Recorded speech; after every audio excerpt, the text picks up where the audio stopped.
በዚህ ዓመት ታሪካችን ተደላደሉ አትነቃነቁ የጌታ ስራም የሚበዛላችሁ ሁኑ የሚል መልእክት ነው ጌታ የሰጠን እና መሰረታችንን የምናይበትን ዕውቀት ነው ጌታ መንፈስ ቅዱስ እየሰጠን ያለው። እምነት አንዱ መሰረታችን ነው።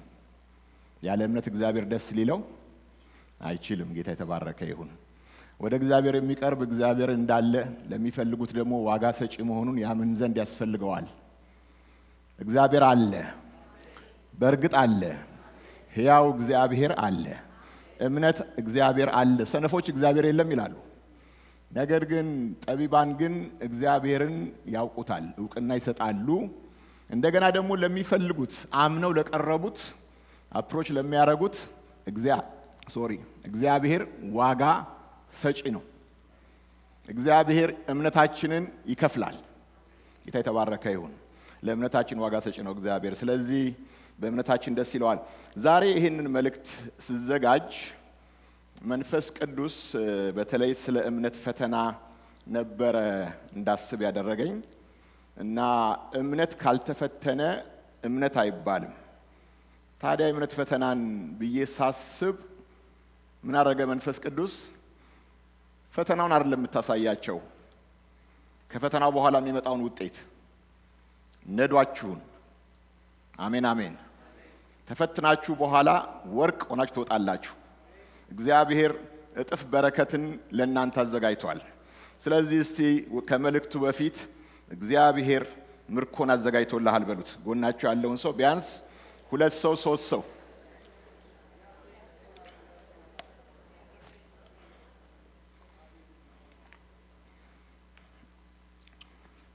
እግዚአብሔር ምርኮን አዘጋጅቶ የሚባርክ እግዚአብሔርን ነው የምናመልከው። እግዚአብሔር የሚባርክ አምላክ ነው። እግዚአብሔር አምላክ ወገኖቼ ያወጣን፣ ከጨለማ ያወጣን፣ ከሞት ያወጣን፣ ከዘላለም ፍርድ ኩነኔ ያዳነን ሊባርከን ነው። ጌታ የተባረከ ይሁን። ሊፈርድብን አይደለም፣ ምድረ በዳ ሊጥለን አይደለም። የሚያስጀምረንም የሚያስጨርሰንም እሱ ነው። ስለዚህ አሁን በምድር ስንኖር በዚህ እንግድነት ምድር ላይ የምንጓዘው ጉዞ አለ። የጽዮን መንገደኞች ነን። በዚህ መንገድ ላይ ደስ የሚልም ደስ የማይልም ነገር ይገጥመናል። ነገር ግን መጨረሻ ላይ ግን ክብር ነው ያለው። ጌታ ስሙ የተባረከ ይሁን። ነዶ በነዶ ላይ ምርኮ በምርኮ ላይ እግዚአብሔር አዘጋጅቷል ለሚወደው ሕዝቡ። ጌታ የተባረከ ይሁን። ስለዚህ አሁን ይሄ መልእክት ስንካፈል መንፈስ ቅዱስ ግልጽ አድርጎ እንደነገረኝ ብድራታችሁን ትኩር ብላችሁ እያያችሁ ሩጫውን ቢመችም ባይመችም ሩጡት በእግዚአብሔር ጸጋ። መጨረሻ ላይ ክብር አለ፣ መጨረሻ ላይ ምርኮ አለ፣ መጨረሻ ላይ ነዶ አለ፣ በረከት አለ። እግዚአብሔር አምላክ ሊባርከን ያወጣን። ጌታ ስሙ የተባረከ ይሁን። ሁላችን እንነሳና ይህን ክፍል እናነባለን። ኢሳይያስ 61 ቁጥር 7ን እናነባለን። ሃሌሉያ ኢየሱስ። ኢሳይያስ 61 ቁጥር 7 በእፍረታችሁ ፋንታ እጥፍ ድርብ ይሆንላችኋል። በምናችሁ ፋንታ? በእፍረታችሁ ፋንታ። አፈርኩበት፣ አቀረቀርኩ፣ ተስፋ ቆረጥኩበት ወይም መልስ የለኝም ግራ ገባኝ በምትሉት ነገር ፋንታ እጥፍ ድርብ እግዚአብሔር አምላክ ምርኮን አዘጋጅቶላችኋል። እግዚአብሔር ያወጣችኋል። በውርደታችሁ ፋንታ በዕጣ ፈንታቸው ደስ ይላቸዋል። እግዚአብሔር አምላክ ወገኖቼ ለቅሶ ማታ ጠዋት ግን ደስታ ነው። ጌታ የተባረከ ይሁን።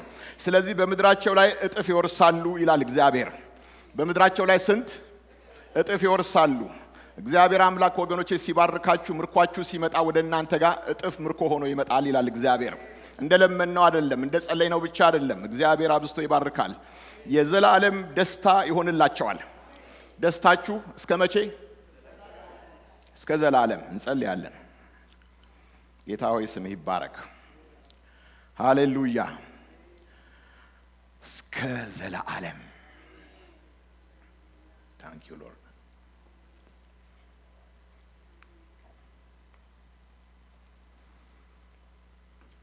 ንጉሳችን ሆይ እናመሰግንሃለን።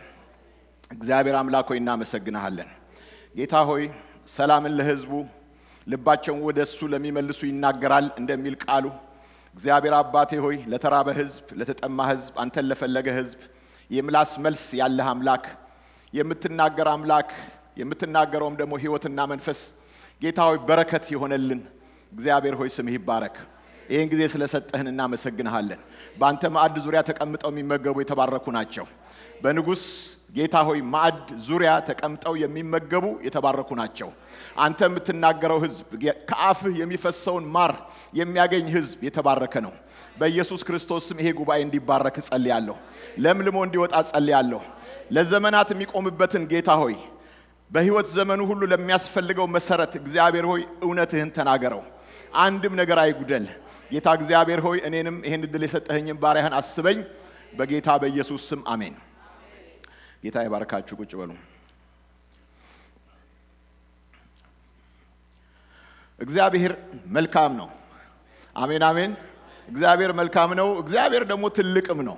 ጌታ የተባረከ ይሁን እና ስለ አባታችን ስንናገር ስለሱ ስራ በእኛ ህይወት ላይ ስላለው የደነቀ ወይም ደግሞ የከበረ ጉዳይ ስንነጋገር የእግዚአብሔርን መልካምነትና የእግዚአብሔርን ትልቅነት የእግዚአብሔርን ቻይነት ሁልጊዜ እናስባለን። ጌታ የተባረከ ይሁን። ስለ እምነት ስናስብ እግዚአብሔር መልካም እንደሆነ አስቡ ሁልጊዜ። ምክንያቱም እግዚአብሔርን ብዙ ጊዜ መልካም የምንለው በህይወታችን ካጋጠመን ነገር ጋር እያያያዝን ነው። ጥሩ ነገር ሲገጥመን ጌታ ለኔ መልካም ነው እንላለን። አንዳንድ ጊዜ ደግሞ የማናስበው የማንፈልገው ነገር በህይወታችን ሲመጣ ደግሞ በእግዚአብሔር ላይ ያለውን መልካምነት ጥያቄ ውስጥ ባንክደውም እንኳን እንጠራጠራለን። እና ያዕቆብ ሲናገር አትሳቱ ወንድሞች ሆይ ብሎ ይናገራል። በጎ ስጦታ ፍጹም በረከት ሁሉ ከየት ነው? ከላይ ነው። ለምንድን ነው የምንስተው? እግዚአብሔር ለመልካም ያመጣው ክፉ የሚመስለው ነገር እግዚአብሔር ለመልካም ሊሰራን ሊያበጀን ያመጣውን መልካም የሆነ ነገር አንዳንድ ጊዜ እንጣላዋለን። ለምን ይሄ ነገር በእኔ ህይወት ያልፋል እንላለን። ለምን በዚህ መንገድ አልፋለሁ ማለትም እኛ በመረጥነው መንገድ ብቻ መሄድ ክርስትና ይመስለናል። እግዚአብሔር ግን ወገኖቼ ግን የሚሄድበትን መንገድ ያውቃል። ከፈተነኝ በኋላ እንደ ወርቅ እወጣለሁ፣ አብለጨልጫለሁ። መንገድን ያውቃል። የጻድቃን መንገድ ኦርዴንድ የሆነው በእግዚአብሔር ነው ይላል። እያንዳንዱ እርምጃዬን እግዚአብሔር ያውቀዋል። ታውቃላችሁ? ለእግዚአብሔር ወገኖቼ ጥሩ ተራመዱም የተበላሸ እርምጃም ተራመዱ። እግዚአብሔርን ለሚወዱት እግዚአብሔርን ለሚፈሩ ነገር ሁሉ ለበጎ ይለውጣል። ቢሆንም ግን ደግሞ መንገዴን ያውቃል። ኢዮብ በዛ ሁሉ አስቸጋሪ መንገድ ሄዶ የሚሄድበትን መንገድ እሱ ያውቃል አለ። በኢሳይያስ ላይ ደግሞ መንገዴ ከእግዚአብሔር ተሰውራለች ብለው ደግሞ ያለቀሱ ሰዎች ደግሞ አሉ። እግዚአብሔር ትቶኛል ያሉ ሰዎች ደግሞ አሉ። አንዳንድ ጊዜ እግዚአብሔር የተወን ይመስልናል። ታውቃላችሁ? ልክ እዚህ ዊንተር ላይ እንዳለው ዛፍ ቅጠሉ ሁሉ ረግፎ ምንም ፍሬ እንደማያፈራ ጭራሮ መስሎ እንደቆመ የዊንተር ዛፍ ታውቃላችሁ? ቀን አለው፣ እሱ ይለመልማል ከውሃው ሽታ የተነሳ። እግዚአብሔር ወገኖቼ ቀን አለው። ለነገራችን ሁሉ ቀን አለው እግዚአብሔር ወገኖቼ በሐዘን እንኳን ጉዞውን ተጉዘን ከሆነ በሐዘን አያልቅም። በሳቅ ነው የሚያልቀው፣ በምርኮ ነው የሚያልቀው፣ በደስታ ነው የሚያልቀው። ጌታ ስሙ የተባረከ ይሁን። ስለዚህ እግዚአብሔር መልካም ነው። እግዚአብሔር ደግሞ ትልቅ ነው።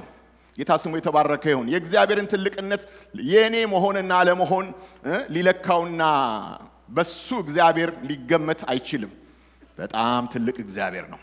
አሜን አሜን። በውስጣችሁ የበረከት ጽንስ አለ ይላል መንፈስ ቅዱስ። በውስጣችሁ ምን አለ? የበረከት ጽንስ አለ። በውስጣችሁ የበረከት ዘር አለ። እግዚአብሔር ከክፋት እየመለሰ ሊባርካችሁ ነው ኢየሱስ ክርስቶስን የላከው። ሐዋርያ ሥራ ምዕራፍ 3 ላይ የሚናገረው ይሄንን ነው። እግዚአብሔር ከክፉ ነገር የመለሰን ሊባርከን ነው። ስለዚህ በውስጤ ዘር አለ። በክርስቶስ ከሆንኩበት ጊዜ ጀምሮ እግዚአብሔር አምላክ ሊባርከኝ በውስጤ ዘር አስቀምጧል። ይሄ ዘር ክርስቶስ ነው። ቃል ከማይጠፋው ዘር ከእግዚአብሔር ቃል ተወልዳችኋል። ስለዚህ እያንዳንዳችሁ የምትባረኩ የእግዚአብሔር ብሩካኖች ናችሁ።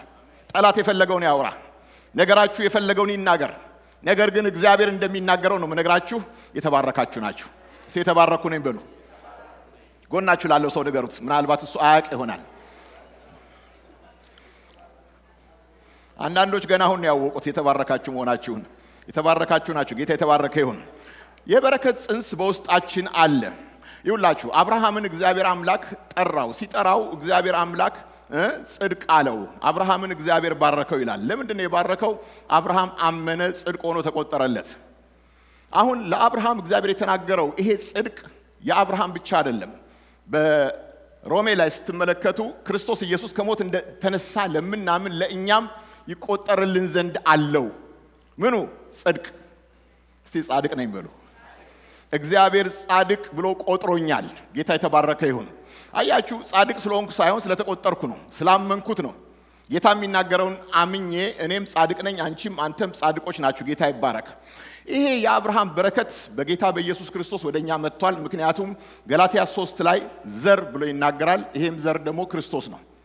በክርስቶስ ወገኖቼ የአብርሃም በረከት በእኛ ላይ መጥቷል። ከእምነት ለሆኑት ለኛ መጥቶልናል። እስቲ ጎናችሁ ያለውን ሰው አንተ የአብርሃም ዘር፣ የአብርሃም በረከት ያንተም በረከት ነው በሉት፣ ንገሩት በጆሮ ዛሬ። አንዳንዶቻችሁ አትናገሩም እንዴ? ጎናችሁ ላለው ሰው ተናገሩት፣ የአብርሃም በረከት ያንተም ነው በሉት።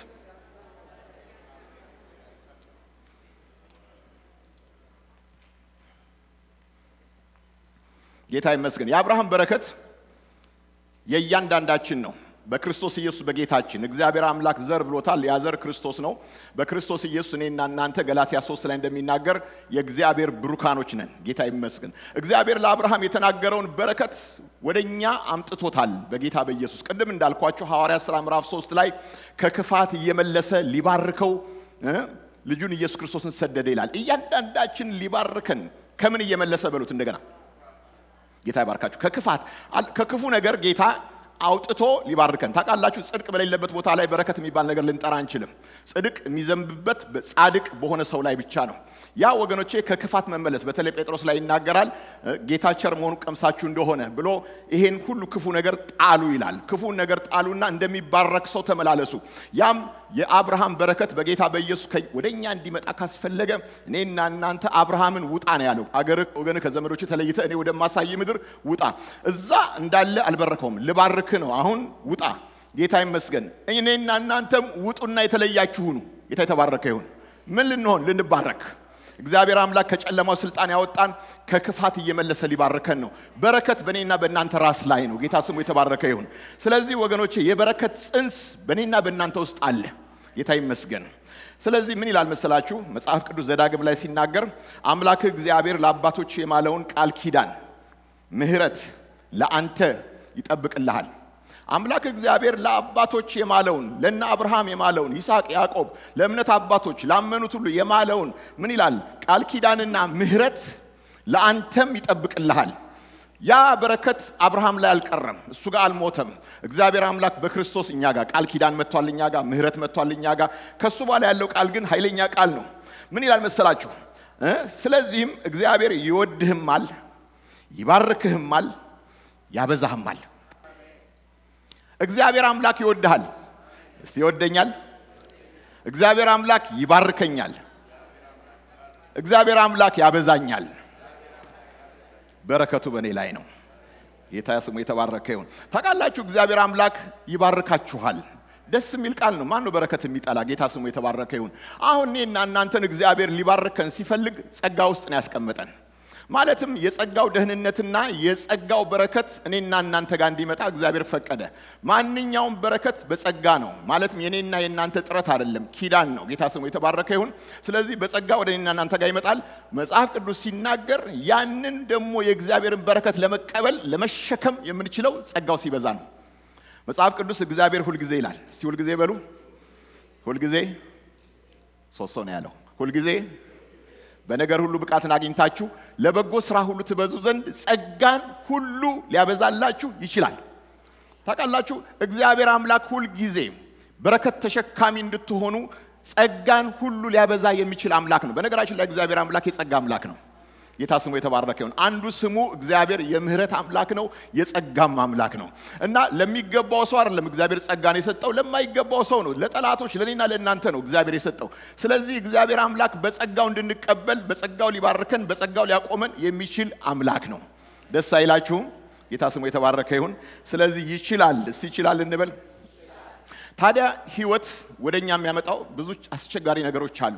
ማለትም የሰው ልጅ ህይወት ለመከራ ነው ይላል። ከእናት ማህፀን ልክ አሞራ ወደ ላይ ከፍ ከፍ እንደምትል እየበረረች የሰው ልጅም የተወለደው ለመከራ ነው ይላል። ማለትም በህይወታችን አልፈልገውም የምንለው ነገሮች ይመጣሉ። ሰዎች ነን። ስለዚህ አሁን አንዳንድ ጊዜ ችግር፣ ማጣት፣ በሽታ፣ መዋረድ፣ ማዘን፣ ሞት፣ ህመም፣ ስቃይ፣ ብቸኝነት። የሰው ልጅ እኮ መከራው ብዙ ነው።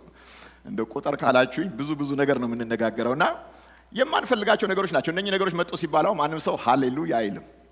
ገብታችኋል? ነገር አንፈልጋቸውም። እነኚህ ነገሮች ጌታዊ እነኚህ ነገሮች ይቅርብኝ እናም እንላለን። ነገር ግን ይውላችሁ ያለንበት ቦታ የመከራም ቦታ ይሁን እንጂ እግዚአብሔር አምላክ ከነኚህም ነገሮች አድኖን ሊባርከን ይችላል። ጌታ ስሙ የተባረከ ይሁን። አያችሁ በመከራ ጀምረን በመከራ የምንጨርሰው ላይፍ የለንም። በመከራ የተጀመረው ነገር በምን ያልቃል?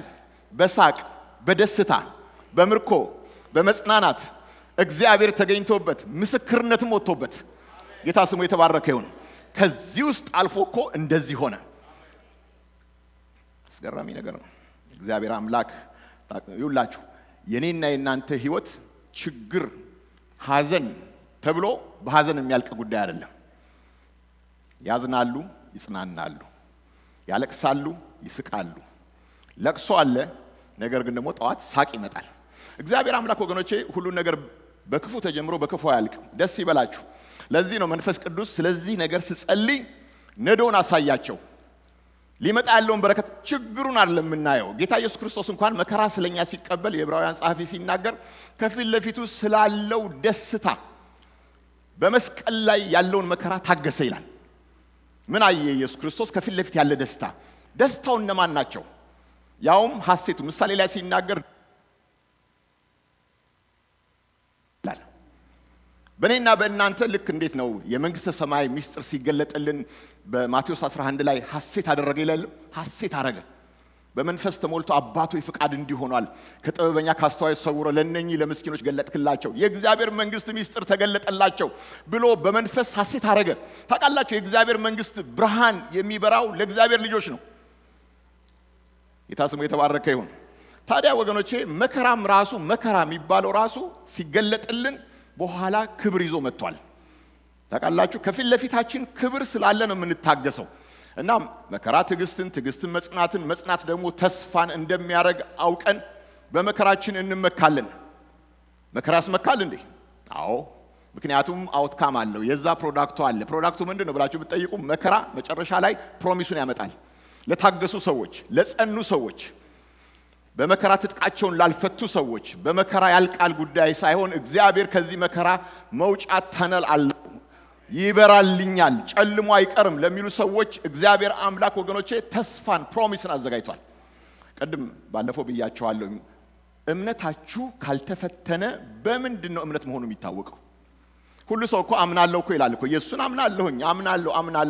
አምናለሁ እኮ በቀይ ምንጣፍ ላይ መሄድ አይደለም እኮ። እምነት እኮ ይፈተናል። እግዚአብሔር ይፈቅዳል። በክፉ አይፈትንም እንጂ እግዚአብሔር አምላክ ጄኒውን የሆነ እምነትን ማወቅ ይፈልጋል። ስለዚህ የምናልፍባቸው መንገዶች አሉ። ብንወድም ብንጠላም ይሄ ነገር አይድረስብኝም ብንልም እኛ ሰባኪዎችም አንዳንዴ መስበኩንም አንፈልግም። ገብታችኋል ነገሩም ላችሁ ምን ይሰብከኛል የሰውዬ ምንድነው የሚያወራው? ወገኖቼ የማይቀረውን ነገር መናገር እውነት ነው። ጌታ ኢየሱስ ክርስቶስ ከፊት ለፊት ያለውን መከራውን ሁሉ ደጋግሞ ለደቀ መዛሙርቶች ነግሯቸዋል። በመጨረሻ ግን እነሳለሁ፣ አሜን አሜን፣ እነሳለሁ፣ ሞቼ አልቀርም፣ እነሳለሁ። ይዘብቱብኛል፣ ይተፉብኛል፣ ይገርፉኛል፣ ያስሩኛል፣ ይንቁኛል፣ ያዋርዱኛል፣ በመጨረሻም ይቸነክሩኛል። እንደውም የግፍ ሞት ነው የሚገሉኝ፣ ግን በሶስተኛው ቀን እነሳለሁ። አሜን አሜን። ነገሮች በትንሳኤ ነው። ደስ የሚለኝ ነገር እኮ የእግዚአብሔር ነገር በቃ በሞት አያልቅም፣ በህመም አያልቅም፣ በችግር አያልቅም። የእግዚአብሔር ሰዎች ከሞት ያድናል። ችግረኛው ጮኸ፣ እግዚአብሔርም ሰማው፣ ከመከራው ሁሉ አዳነው። ሁሉንም መከራ እግዚአብሔር ያድናል። ኢየሱስ ክርስቶስ ጌታ ነው። ጌታ ይባረክ። አሁን መከራችን ለእግዚአብሔር እንደ ኢንቨስትመንት ነው። እግዚአብሔር አምላክ ወገኖቼ እኔና እናንተን በመከራው ሲከተን ኢንቨስት እያደረገ ነው። ታውቃላችሁ አሁን በዚህ በዓለም ገበያ ፖርትፎሊዮ ውስጥ ሰዎች ኢንቨስት ያደርጋሉ። በሚያዋጣቸው ቦታ ላይ የፋይናንስ አማካሪን እያማከሩ የትኛው ያዋጣል፣ የትኛው ነገር ነው ዋስትና ያለው? ወርቅ ላይ ነው። ወርቅ ላይ ኢንቨስት ያደርጋሉ። ወርቅ ሁልጊዜ እንደወጣች ነው። አንድ ቀን ቀኗ እስኪያልቅ የሚገርማችሁ ነገር ነው። የኛ ወርቃችን እግዚአብሔር ነው። ወገኖቼ በምድራዊ ነገር ከመታመን በእግዚአብሔር መታመን ይሻላል። ሁሉም ነገር ያልፋል። ግን የሚገርማችሁ ነገር ግን መከራ የእግዚአብሔር ኢንቨስትመንት ነው። እግዚአብሔር አምላክ በመከራ ውስጥ እንድናልፍ ሲፈቅድ በማንፈልገው መንገድ ሲመራን ምን ማለት ነው ብላችሁ ብትጠይቁ እምነታችን እንዲፈተን ነው። አንደኛ ጴጥሮስ ምዕራፍ 1 ቁጥር 7 የማትረሱት ጥቅስ ነው። ነገር ግን በእሳት ምንም ቢፈተን ከሚጠፋው ወርቅ ይልቅ አብልጦ የሚከብር የተፈተነ እምነታችሁ ኢየሱስ ክርስቶስ ሲገለጥ ለምስጋና ለክብር ለውዳሴም ይገኝ ዘንድ አሁን ቢያስፈልግ በልዩ ልዩ ፈተናዎች አዝናችኋል ይላል። አያችሁ መጽሐፍ ቅዱስ ሲናገር ምንም በእሳት ቢፈተን ከሚጠፋው ወርቅ በእሳት ይፈተናል። ወርቅ ከመሬት ላይ ሲወጣ አፈር ድንጋይ ነው የሚመስለው። ኖርማል እንደማንኛውም ድንጋይ ነው። ግን እሳቱ ሲገባ ግን ወርቅ ግን አብለጭልጮ ይወጣል። መጽሐፍ ቅዱስ ሲናገር ግን ምንም በእሳት ቢፈተን ከሚጠፋው ብርና ወርቅ፣ ይሄ ብርና ወርቅ በእሳት ይፈተናል፣ ነገር ግን ይጠፋል። ምድራዊ ክብር ነው ያለው። ከምድር በኋላ አይጠቅመንም። መንግስተ ሰማይ ሄዶ አንዱ ሰውዬ ብዙ ወርቅ ተሸክሞ ሄደና መንግስተ ሰማይ በራፍ ላይ ደረሰ። ጴጥሮስ ቆሟል አሉ። በኋላ እንኳን ደህና መጣህ አለው ሰውዬውን። እሺ አለ። ምንድነው የተሸከምከው ይሄ ሁሉ በጆንያ ያስከው ነገር? አይ ምድር ላይ የሰራኋቸው ወርቆች ናቸው አለው። ምን ያደርግልሃል እዚህ ቦታ ላይ? መንግስተ ሰማይ መሬቱ ሁሉ ወርቅ ነው። ጌታ ስሙ የተባረከ ይሁን። መንግስተ ሰማይ ምንድነው? መሬቱም አስፋልቱም ወርቅ ነው። ጌታ የተባረከ ይሁን። እና ምንም በእሳት ቢፈተን ከሚጠፋው ብርና ወርቅ ይልቅ የተፈተነ እምነታችሁን እግዚአብሔር እንደ ወርቅ በእሳት ይፈትነዋል፣ በመከራ ይፈተናል።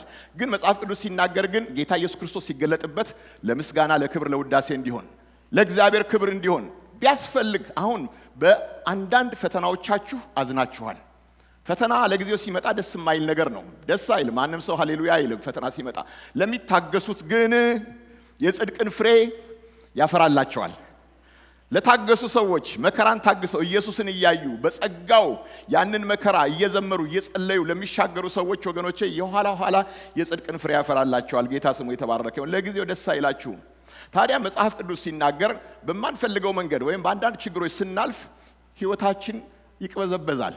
መቼ ነው ከዚህ የምወጣው? መቼ ነው ከዚህ የምድነው? መቼ ነው ይሄ ነገር የሚያበቃው? እስከ መቼ ድረስ ነው በዚህ ነገር ላይ የማዝነው የምተክዘው? እስከ መቼ ነው አንገቴን የማቀረቅረው? እስከ መቼ እንላለን። መጽሐፍ ቅዱስ መቅበዝበዜን ይላል አንተ ታውቃለህ፣ እንባዬን በሳህን አኖርከው ወይም በአቁማዳ አኖርከው ይላል። አንድ የእንባ ጠብታ መሬት ላይ አትፈስም። ጌታ ስሙ የተባረከ ይሁን።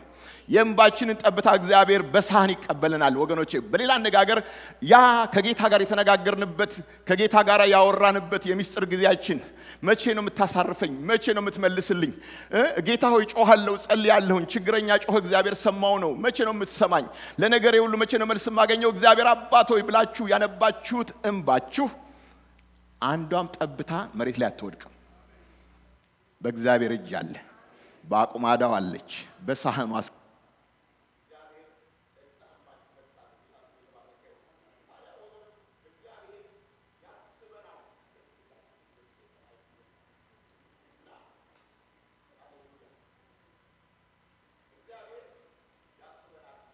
ሲስተም ላይ ያላችሁ ወገኖቼ ብዙ ጊዜ ቅጂ ላይ ይጠፋል፣ እንትኑ ድምጽ ይጠፋልና እንደዛ አይሆንብን።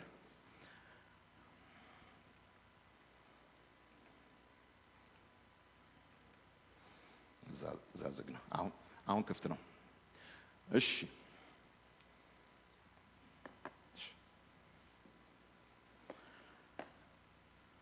አንብተን አንቀርም።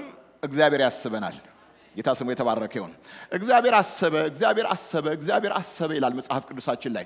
እግዚአብሔር አሰበ ማለት ረስቶ ነበር አሁን ማስታወስ ጀመረ ማለት አይደለም።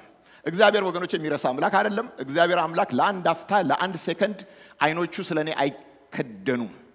እስራኤልን የሚጠብቅ እግዚአብሔር አይተኛም አያንቀላፋም ነው የሚለው መጽሐፍ ቅዱስ ሲናገር። ለኛ ጉዳይ እግዚአብሔር እንቅልፍ የለውም።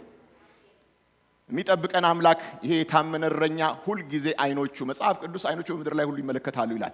ስለዚህ እግዚአብሔር ወገኖቼ የማያይበት ጊዜ የለም። ነገር ግን እግዚአብሔር አሰበ ማለት እግዚአብሔር የኔና የእናንተን የዘመናት ጥያቄ የፈተናችንን መልስ ይዞ መጣ ማለት ነው። የታሰብንበት ቀን ማለት የመልስ ቀናችን ነው፣ የጉብኝት ቀናችን ነው። ያ ጊዜ ማለት አሁን ጌታ እግዚአብሔር ሆይ አስበኝ የምንልበት ጊዜ ሳይሆን መልሱ መጣ የሚልበት ሰዓት የመታሰብ ጊዜ ነው። ጌታ ስሙ የተባረከ ይሁን። የእርዳታው እጅ የእግዚአብሔር መፍትሄ መጣ ወደኔ ሲባል እግዚአብሔር አሰበኝ። ቅድም ጆሲ ያካፍለን ነበረ። አሰባት። ማንን ያሰበው? ጌታ እግዚአብሔር ኤልሳቤጥን። ለዘመናት ይጸለይ የነበረውን ጸሎት እግዚአብሔር አሰበ። ረስቷት ነው ያን ሁሉ ዓመት? ኖ። ገና አሁን ማስታወስ ጀመረ እግዚአብሔር? ኖ። እግዚአብሔር ነገርን ሁሉ በጊዜው ውብ አድርጎ ሰራው። በእግዚአብሔር ጊዜ ታሰበች። ወገኖቼ ለነገራችን ሁሉ እግዚአብሔር የራሱ ጊዜ አለው። ለሁሉ ነገር ጊዜ አለው እግዚአብሔር ወገኖቼ የሚረሳበት ጊዜ የለም፣ ረስቶም አያውቅም። ነገር ግን ተመልከቱ፣ በእግዚአብሔር ቃል ላይ እኔ ብዙ ማስረጃዎችን ላመጣላችሁ እችላለሁ። ለምሳሌ ዮሴፍን ስትመለከቱ ወንድሞቹ ጠሉት። ከዛ በኋላ እንደገና ጶጢፋራ ቤት ሄዶ ደግሞ እንደገና ሰራተኛ ሆነ፣ ተቀጣሪ ሆነ። እዛ ሄዶ ደግሞ እንደገና በሐሰት ተከሰሰ። እንደገና ወደ ወህኒ ገባ። እግሩን በእግር ብረት አደከሙት ይላል። ማለትም ለዓመታት አስረውታል ባላጠፋው ጥፋት። ታዲያ አንድ ቀን ሁለት እስረኞች ከንጉስ ቤት መጡ። ሲመጡ እነኚህ ሁለት እስረኞች ህልማቸውን ፈታላቸው። መጽሐፍ ቅዱስ አስቀድሞ የሚናገረውን ቃል አስቡ። እግዚአብሔር ከዮሴፍ ጋር ነበረ። እግዚአብሔር ከዮሴፍ ጋር ነበረ። እግዚአብሔር ከዮሴፍ ጋር ነበረ። ከመቼ ጀምሮ? ከመጀመሪያም ጀምሮ እግዚአብሔር ከዮሴፍ ጋር ነበረ። ለአንድ አፍታ እግዚአብሔር ተራራ ወጣን፣ ከኛ ጋር ወጣ፣ ሸለቆ ወረድን፣ ከኛ ጋር ወረድክ።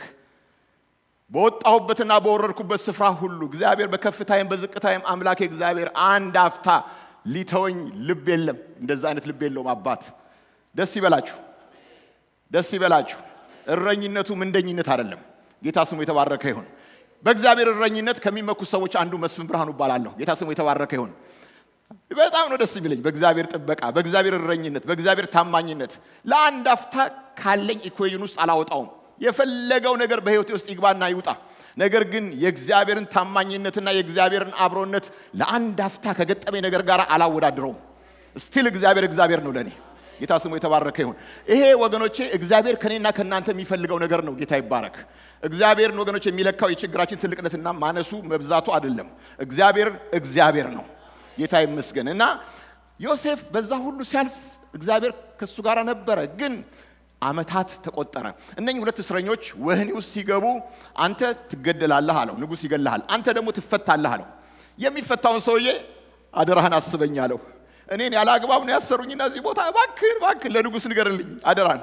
እሱ ደግሞ ምን አለው መሰላችሁ? በእኔ ይሁንብህ፣ አይዞ፣ ልክ እንደገባው ነው የምነግርልህ፣ አስፈታሃለሁ ያለው ይመስለኛል። ነገር ግን ሰውየው ረሳው ይላል። እግዚአብሔር ካላሰበ ወገኖቼ ሺህ ጊዜ በሰው አካባቢ ብትሽከረከሩ ነገሩ ምንም ነገር የለም። እግዚአብሔር ሲያስብ ነው። ስለዚህ አንድ ቀን ግን እግዚአብሔር ጊዜው ደረሰ።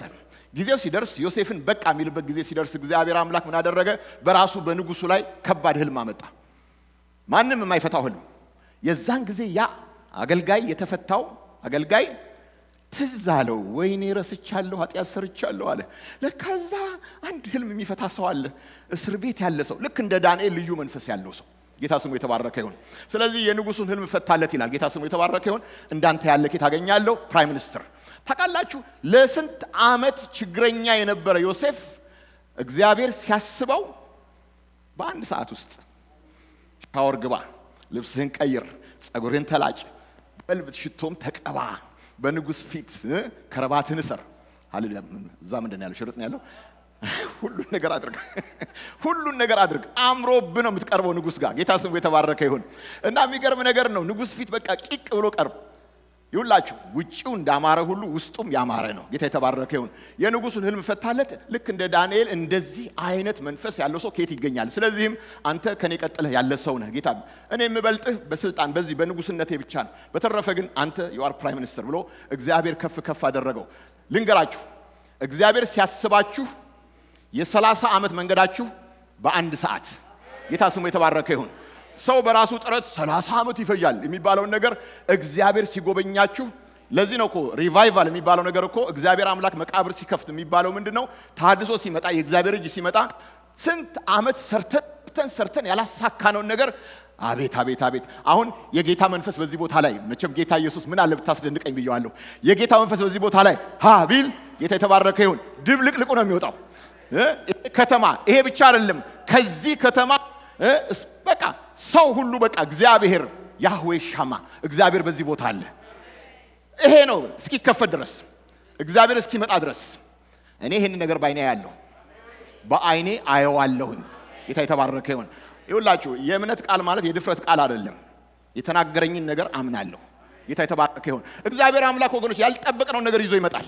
በጉባኤ ላይ ይዞ ይመጣል። በምናገለግልበት ቦታ ላይ እግዚአብሔር ድንገት ልክ ሐዋርያት ሥራ ምዕራፍ 2 ላይ ድንገት የአብ የተስፋ ቃል ነው እየጸለዩ ያሉ ያ መንፈስ መጥቶ ያንን ቦታ እንዳነቃነቀና ኢየሩሳሌምን ብቻ አይደለም ዓለምን የሚያናውጥ ሥራ እግዚአብሔር እንደሰራ አምላካችን ወገኖች ትልቅ አምላክ ነው። ጠላቶች ዋሽተዋል። እግዚአብሔር ኃይሉ ትልቅ ነው። ጠላት ግን ዋሽቶብናል።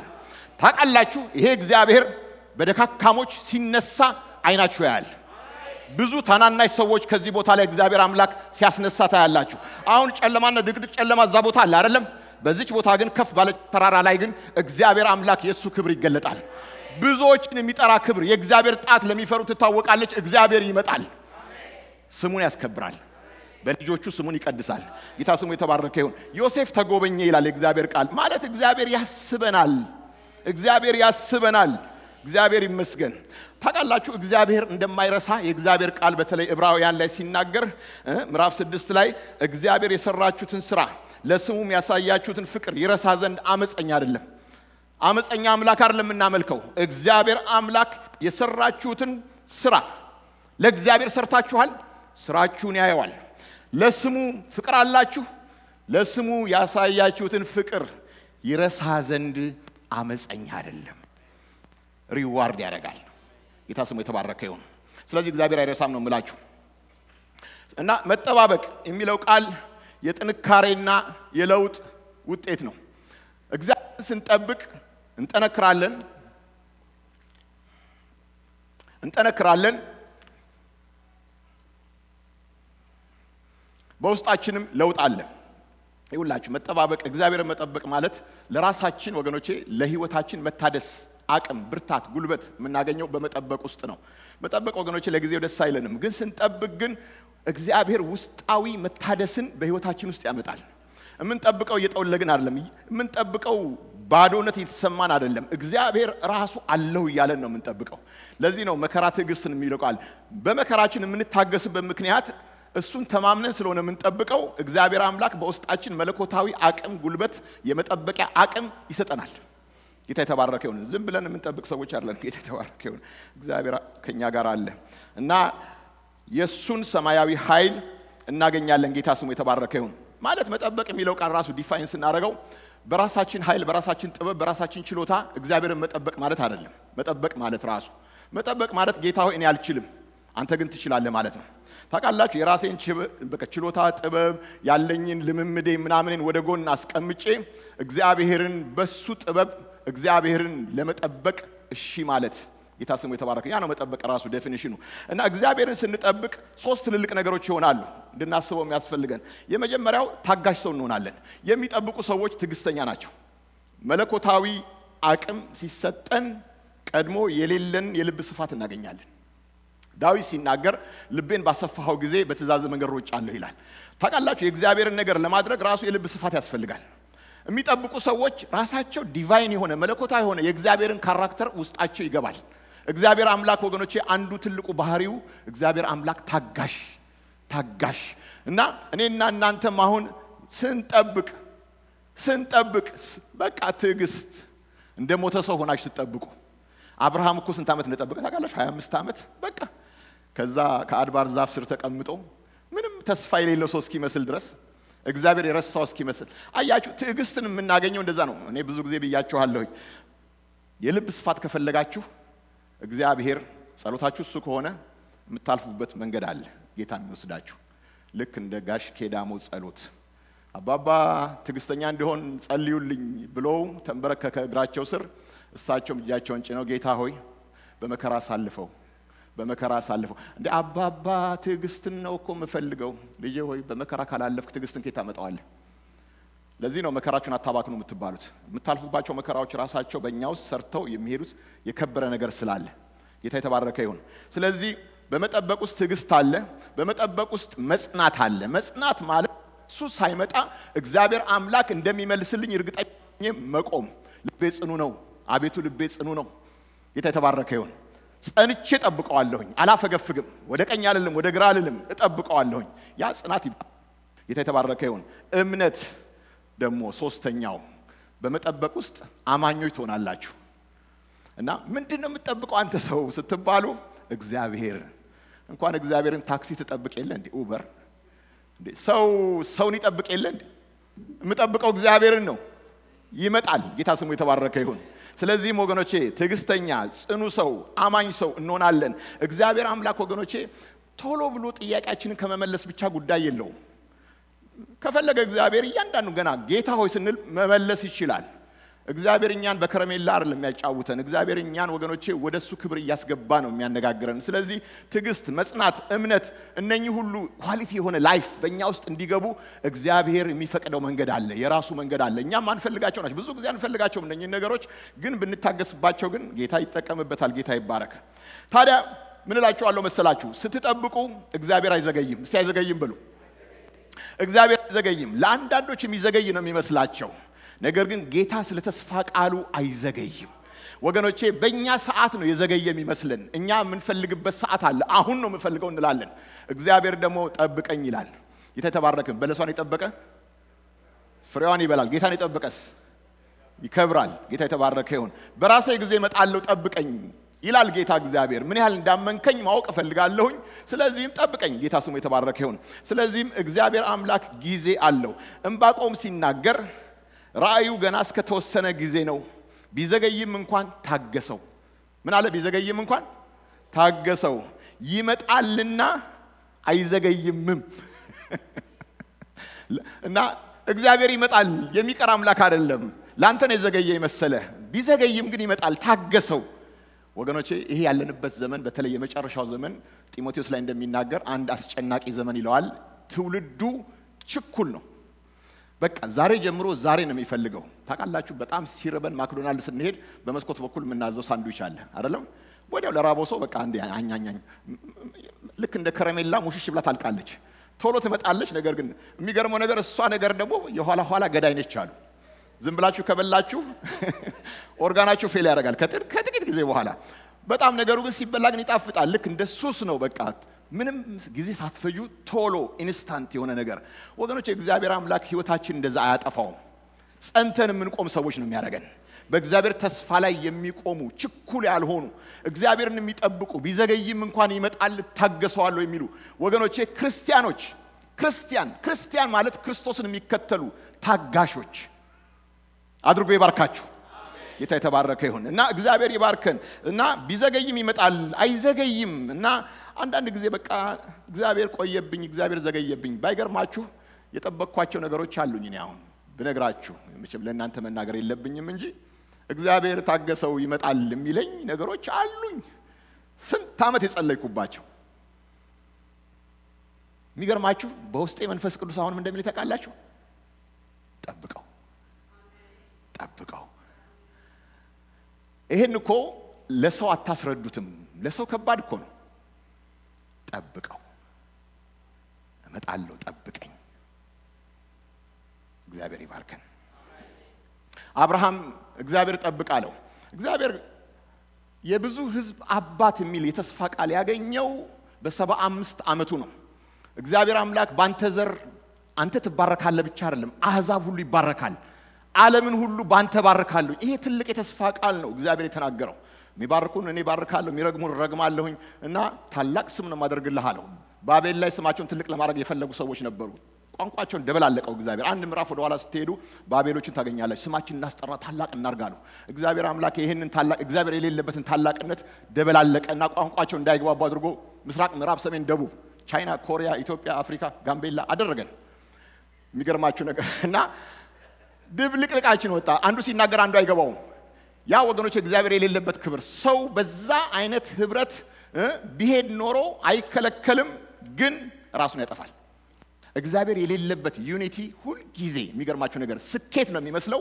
ግን ያጠፋል እግዚአብሔር ለሰው ስለራራ ቋንቋቸውን ድብልቅልቁን አወጣ እና አሁን በብዙ ቋንቋ ተባርከናል እና የሚገርማችሁ ነገር ግን አብርሃም በ75 ዓመቱ እግዚአብሔር ተናገረው እባርካለሁ አለው በ75 ዓመቱ እግዚአብሔርን ጠበቀ በመሐከል ላይ ሚስቱ ራሷ ካውንስለር ሆና ነበር እድሜያችን ገፋ፣ ሀብታችን ብዙ ነው፣ ስለዚህ ወራሽ የለም፣ ስለዚህም ግድ የለም ፈቅጄልሃለሁ አለችው።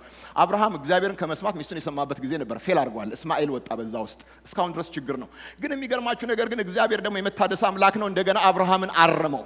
እንደገና ጉዞውን ቀጠለ፣ የእምነት ጉዞውን አብርሃም። በ100 ዓመቱ አብርሃም ይስሐቅን ታቀፈ። ሳቅ ወደ ቤቱ ገባ።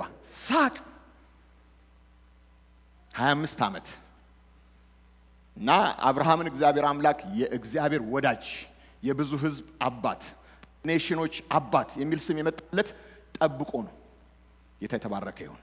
እና ይሄ ወገኖች የኔና የናንተም ነው። እና ቢዘገይም ይመጣል። የእግዚአብሔር ሰዎች ሆይ እምነታችሁ እግዚአብሔር አምላክ አንዳንድ ጊዜ እግዚአብሔርን ጠብቃችሁ ወዲያው መልስ አልመጣም ማለት እግዚአብሔር ረሳ ማለት አይደለም። ልቤ ጽኑ ነው በሉ። ልቤ ጽኑ ነው፣ አቤቱ ልቤ ጽኑ ነው። በገና ይነሳ፣ መሰንቆም ይነሳ፣ እኔም ማልጄ እነሳለሁ። በክብሬ ሁሉ ለእግዚአብሔር እዘምራለሁ። ልቤ ጽኑ ነው። አሁንም በእግዚአብሔር በአምላኬ ላይ እንደ እብድ ላለሁኝ ልቤ ጽኑ ነው። ኢየሱስ እጥፍ ድርብ በረከት ወደ እናንተ ጋር ይመጣል በመጠበቃችሁ ምክንያት። ጌታ ይመስገን። እግዚአብሔር አምላክ የጠፉትን ዓመታቶች ይመልስላችኋል። የጠፋውን ጉልበት ይመልሳል። የጠፋውን ንብረት ይመልሳል እግዚአብሔር። አያችሁ፣ ሰዎች ሲነግሩን የፈሰሰ ውሃ አይታፈስም ይሉኛል። እግዚአብሔር ያፍሰዋል። ጊዜን አባክነሃል፣ የባከነ ጊዜ አይመለስም ይላሉ። እግዚአብሔር ጊዜን ምርኮ አድርጎ ታቻው ነገሩ ምላችሁ እግዚአብሔር ይመልሰዋል። ጌታ ስሙ የተባረከ ይሁን። አያችሁ፣ መጽሐፍ ቅዱስ ሲናገር ቀላል የሆነው የጊዜው መከራችን የዘላለምን ብዛት ከሁሉ መጠን ይልቅ ያደርግልናል። ቀላል ነው። ቀላል የምንለው መከራው ቀላል ነው የምትሉት ብድራት ማየት ስትችሉ ብቻ ነው። ጌታ ስሙ የተባረከ ይሁን። ያንን እንደ ሙሴ የምታዩ ከሆነ ሊመጣ ያለውን ክብር ካያችሁ፣ ያ መገለጥ ካላችሁ አሁን የምትከፍሉት ዋጋ ቀላል ነው። ቀላል ነው። በጣም የሚገርማችሁ ነገር ነው። በጣም ይቀላል። ምክንያቱም አምላኬ ሲመጣ የሚክሰኝ መካስ፣ የሚመልስልኝ ምርኮ። ጌታ ስሙ የተባረከ ይሁን። ዛሬ እንደምሰብካችሁ ነው። ጌታ ስሙ የተባረከ ይሁን። ስለዚህ መጽሐፍ ቅዱስ ሲናገር ቀላል የሆነው የጊዜው መከራችን። አሁን መከራ ከባድ የሆነባችሁ ሰዎች አላችሁ። ከበዳችሁ መከራው። ሊመጣ ያለ ክብር አለ። ቀላል ነው። ጌታ ይባረክ። እና እግዚአብሔር ቀላል ነው ብሎ ይናገራል። ጌታ ይመስገን። እግዚአብሔር መከራውን ያመጣው ሊያጠፋህ አይደለም። እግዚአብሔር መከራውን ያመጣበት ምክንያት ሊሰራህ ነው፣ ሊያበጅህ ነው፣ ሰው ሊያረግህ ነው። ጌታ ይባረክ። እና እግዚአብሔር አምላክ እያሰበህ ነው፣ እየሰራህ ነው ያለው። የእግዚአብሔር እጅ ለሚፈሩት ትታወቃለች። ታዲያ ወገኖቼ በህይወት የሚያልፈው ነገር ሆነ ብቻ ሳይሆን ለምን እየሆነ እንደሆነ እየገባኝ ነው የምራመደው። እውር አይደለሁም። ታውቃላችሁ፣ መንፈሳዊ ሰዎች ከሆናችሁ የምታልፉበት ነገር እያለፋችሁ ነው። ለምን እንደምታልፉ የማይገባችሁ ከሆነ ችግር ነው። ከእግዚአብሔር ጋር ተስማሙ። ሰላም ይኑራችሁ። ሰላሙን ያብዛላችሁ። ሳይገባችሁ የምትሄዱ ከሆነ እንደ እውር የምንሄድ ከሆነ ጌታ ምህረቱን ይስጠን። ነገር ግን ልክ እንደ ኤልሳ አውቃለሁ ዝም በሉ የምትሉ ከሆነ ግን የገባችሁ ብድራት አለ። ጌታ የተባረከ ይሁን። ስለዚህ እግዚአብሔር አምላክ እንደ እውር አይመራችሁ። እምነት ብያችኋለሁ፣ እውር ጉዞ አይደለም። እምነት ብድራት ያለበት እያየን የምንሄደው ነው። መነሻችን ላይ መድረሻችን እናያለን። እግዚአብሔር አምላክ ያሰበልንን ብድራት እያየን የምንሮጥ ሰዎች ነን። እግዚአብሔር እኮ ይናገራል። ለአብርሃም ሲናገረው እኮ እባርካለሁ፣ ለበረከት አረጋለሁ፣ በአንተ አህዛብ ሁሉ ይባረካሉ። ይሄ እኮ ቪዥን እኮ ነው። እግዚአብሔር ይናገር እንጂ አትጥሉትም። እግዚአብሔር የተናገራችሁ ቃል አይወድቅም። የሚገርማችሁ ነገር አንዳንድ ጊዜ ሰው የተናገራችሁ ነገር ሲሆን ያለ ገለባ ይመርጓቸዋል ይላል። ታውቃላችሁ፣ ያለ ገለባ የሚመረግ ጭቃ ሲደርቅ ይፈረፈራል። ታውቃላችሁ እንደዛ። እኔ ብዙ ትንቢቶች እንደዛ ይተነገረኛል፣ በጆሮዬ ጠጋ ብለው ይነገሩኛል። እንደዛ አሁን ባስበው አይመጣልኝም። ግን ጌታ የተናገረኝ 35 ዓመት አብሮኝ የሚሮጥ ቃል አለ። በጣም የሚገርማችሁ ነገር ነው። እግዚአብሔር ሲናገራችሁ የሚገርም ነገር ነው። ልርሳ ብትሉትም አትረሱ።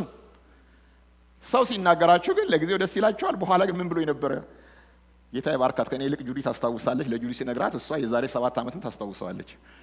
እና እንጂ ሰው ከተናገረኝ እኔ ቶሎ ነው የምረሳው። እግዚአብሔር ይናገረን። ጌታ ይባረክ። እና እግዚአብሔር ይሄንን ነው የሚያደርገው። ጌታ ይመስገን። እና ህመማችን በምስጋና የሚጠናቀቅ ነው። ጌታ የተባረከ ይሁን። ህመማችን፣ ጉስቁልናችን፣ ችግራችን የምናልፍበት ፈተና ሁሉ መጨረሻው ምስጋና ነው። ጌታ ይባረክ። መጽሐፍ ቅዱስ ሲናገር ለኛ ይገለጽ ዘንድ ካለው ክብር ጋር ሲወዳደር ይላል። ቢመዛዘን የአሁኑ ዘመን ስቃይ ምንም ነው። ምንም። በጣም የሚገርማችሁ ነገር አሁን እግዚአብሔር ያዘጋጀውን ክብር አስቡት። ምን እንዳዘጋጀላችሁ አስቡት። እግዚአብሔር አባቴ ያዘጋጀው ነገር ያንን ስታስቡ አሁን የምታልፉበት ልዩ ልዩ ነገሮች ሁሉ ምንም ናቸው። ደስ አይላችሁም? እግዚአብሔር እንደው ትንሽ ነገር ነው አይልም። እንደዚህ ነው በፐርሰንት እንደዚህ አያካፍለውም። እንደውም ቦታም አይሰጠውም እግዚአብሔር።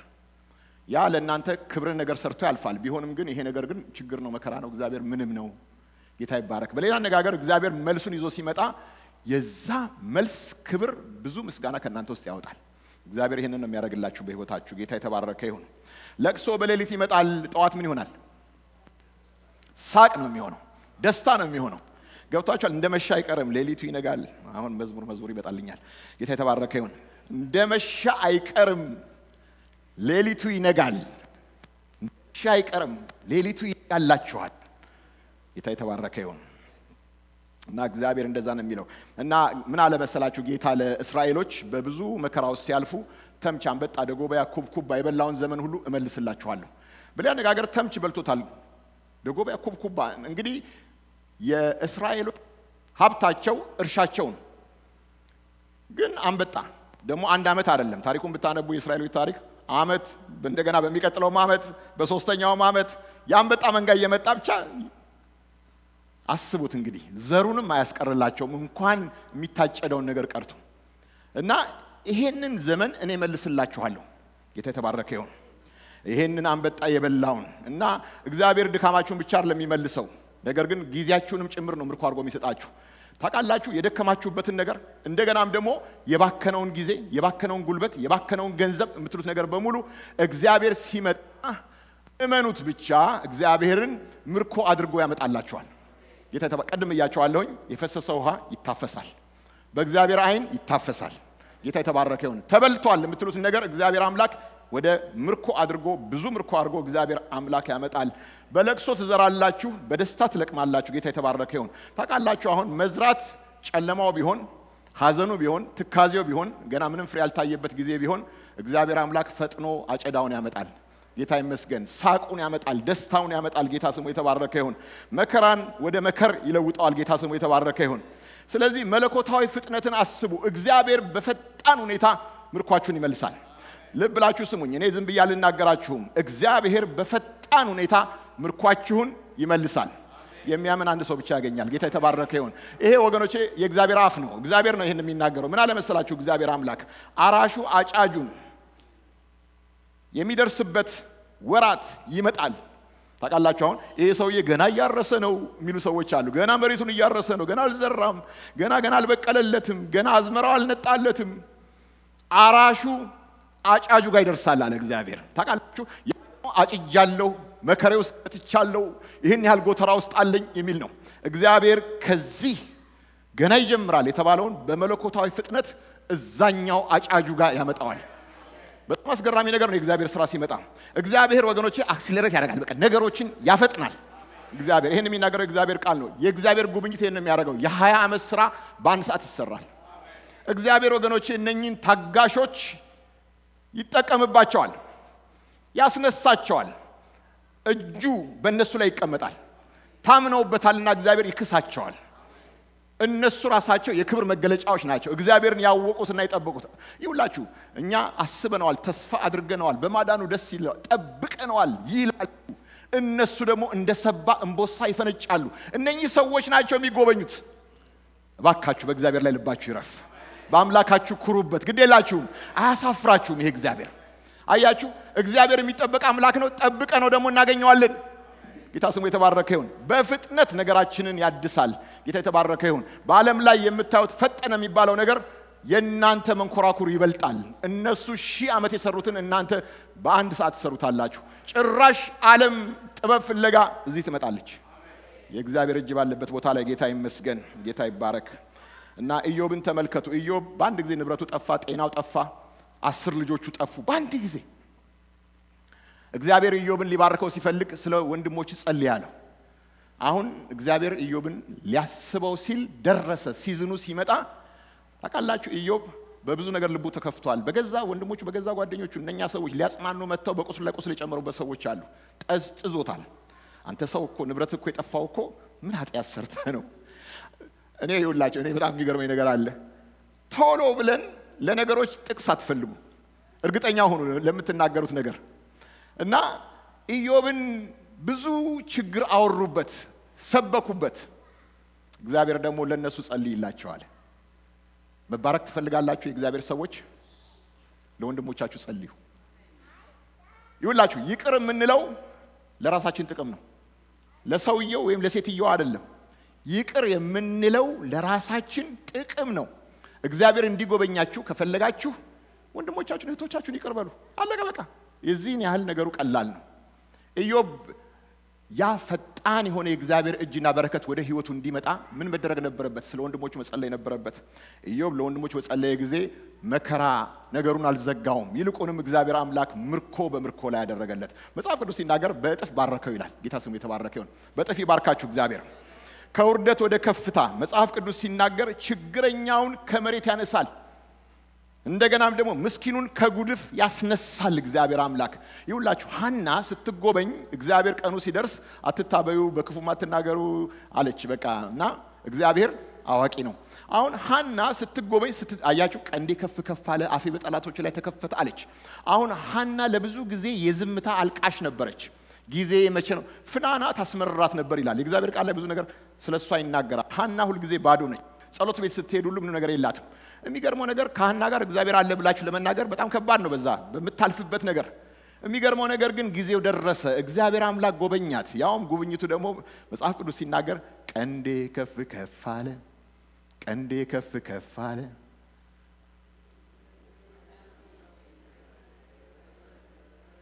ልቤ በእግዚአብሔር ጸና፣ ልቤ በእግዚአብሔር ጸና። እስቲ ልሰዋ። የሐና ጸሎት ነው ይሄ። በቃ ቀንድ ስልጣኗ ነው። ከፍ ከፍ አለ። አቀርቅራ የምትሄድበት ዘመን አበቃ። ቀና አለች። አሁን አያችሁ፣ አትታበዩ፣ በቃ በምንም አትናገሩ፣ እግዚአብሔር ምንድነው አለች። በቃ አዋቂ ነው እያለች የእግዚአብሔርን ጉብኝት በዛ በነቢያት አፍ መናገር ጀመረች። በመንፈስ ሆና ጌታ ስሙ የተባረከ ይሁን።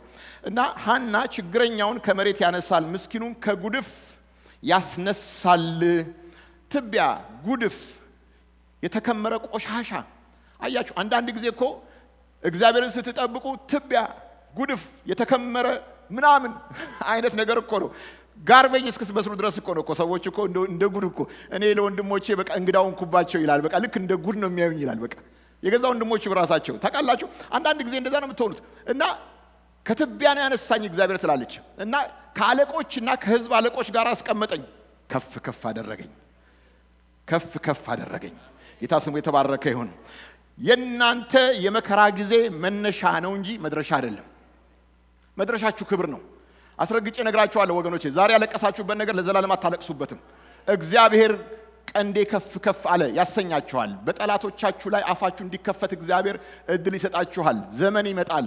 ጌታ ስሙ የተባረከ ይሁን። እግዚአብሔር ይሄን ያደርጋልና መነሻችሁ ችግር ቢሆን መድረሻችሁ ግን ምስክርነት ነው። ለእግዚአብሔር ክብር የሆነ ነገር እንድታወጡ ነው። ጌታ ስሙ የተባረከ ይሁን። እግዚአብሔር በሚጠራው አፍ ትጠሪያለሻል። እግዚአብሔር ስምሽን እለውጠዋለሁ። እግዚአብሔር ሲጎበኛችሁ ስማችሁ ይለወጣል። እግዚአብሔር አምላክ ወገኖቼ ጴጥሮስን ስሙን ቀየረ፣ ጳውሎስን ስሙን ቀየረ፣ አብርሃምን ስሙን ቀየረ። አብርሃም፣ ሶራ፣ ሳራ። እግዚአብሔር ሲጎበኛችሁ ስማችሁ ይቀየራል። ይሄ የተጎበኘ ሰውዬ ጌታ ስሙ የተባረከ ይሁን። እቺ የተጎበኘች እህታችን እግዚአብሔር እኮ ነቀፌታዋን አስወገደ። ክብር ለእግዚአብሔር ይሁን። የሚያስብ አምላክ ስሙ ይባረክ። የሚጎበኛ አምላክ ስሙ ይባረክ። የሚያጽናናን አምላክ ስሙ ይባረክ። ስማችንን የሚቀይር አምላክ ስሙ ይባረክ። እግዚአብሔር ይጎበኛል። ጌታ ስሙ የተባረከ ይሁን። ታውቃላችሁ ሜምፊቦስቴ የሚባል በዚህ ታሪኩን ልጨርስላችሁ። ሜምፊቦስቴ የሚባል ሰው ነበር። የዮናታን ልጅ ነው። የሚገርማችሁ ነገር እና የሚኖርበት ከተማ ሎድባር ይባላል። ሎድባር ማለት ምድረ በዳ፣ ምንም እህል የማይበቅልበት ስፍራ ማለት ነው። ይሄ የንጉስ ልጅ የነበረ ሰው ሽባ የነበረ ሰውዬ ምድረ በዳ ውስጥ በቃ ማንም ረስቶታል። ድሮ የንጉስ ልጅ ነበር፣ አሁን ግን ምንም ነገር ነው። አሁን ዳዊት ሐሳብ አሰበ። እኔ ቸርነት ማረግለት አለ። ምን ማረግለት? ቸርነት ማረግለት። ከዮናታን ዘር የለም ወይ? ሰው የለም ወይ? እና የሚገርመው ነገር መልስ የሚመልሰው ሰውዬ ምን እንዳለ ታውቃላችሁ? ነሲባ አንድ ሽባ ሰው አለ። ታውቃላችሁ? አንድ ሽባ ሰው ለዚህ አይበቃም እኮ ነው። ገብቷችሁ ነገር ሰው አለ አይደለም? እሱ ሰው ነው የጠየቀው። ሽባም እኮ ሰው እኮ ነው በእግዚአብሔር አይን። የሚገርማችሁ ነገር አንድ ሽባ ሰው አለ፣ አምጡ ፈጥናችሁ አለ። ታውቃላችሁ? ይሄ ሰው ይሄ ሜምፊቦስቴ አንደኛ እኔ የሞተ ውሻ ብሎ ራሱን የሚጠራ ሰው ነው። በቃ ራሱን የጣለ ምድረ በዳ ያለ የተረሳ ሰው ፓራላይዝ የሆነ ሰው ማንም ያስበዋል የማይባል ሰው የእግዚአብሔር ምህረት የእግዚአብሔር ቸርነት በንጉስ ዳዊት በኩል ወደሱ ጋር መጣ ባድራሻው አፍጥነው ወደ ንጉስ መጡት ከዛሬ ጀምሮ ከኔ ጋራ በንጉስ ገበታ ትበላለህ አለ ጌታ ስሙ የተባረከ ይሁን ማን ይሄን ያስባል ያውም የዳዊት ጠላቶች የነሱ ዘር ሲሆን ዳዊት የሚበቀልበት ጊዜ ነበር አሁን እንኳን የነሱን ዘር በሱ ገበታ ላይ ሊያስቀምጥ ያውም አካለ ስንኩል የሆነውን ሰው አምጡልኝ አለ ወገኖቼ እኛ ነን በደልና ኃጢአት ሽባ ያደረገን እኛ ነን ወገኖቼ ለንጉስ ቤት ማንበቃ እኛ ነን ምንም ፍሬ በሌለበት ምድረ በዳ ውስጥ የነበርን እኛ ነን ጨለማ ውስጥ የነበርን እኛ ነን ጉድፍ መጣያ ውስጥ የነበርን እኛ ነበርን ታሪክ የሌለን ነገር ግን እግዚአብሔር ግን ምን አሰበ ብላችሁ ብትጠይቁ ግን ነዶ አስቦልናል መልካም ነገር አስቦልናል እባካችሁ መልካም ነገር አስቦልኛል እግዚአብሔር ይጎበኘኛል እግዚአብሔር ያጽናናኛል እግዚአብሔር ምርኮዬን በጥፍ ይመልሳል